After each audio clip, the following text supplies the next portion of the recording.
அழகே உன்னை காணாமல் அன்னம் தண்ணீர் தொடமாட்டேன். ஆகாயத்தின் மறுபக்கம் சென்றால் கூட விடமாட்டேன். உன்னை காணும் முன்னே கடவுள் வந்தாலும் கடவுளை தொழ மாட்டேன்.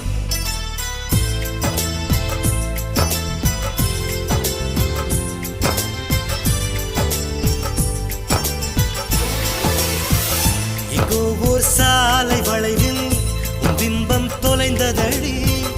அங்கே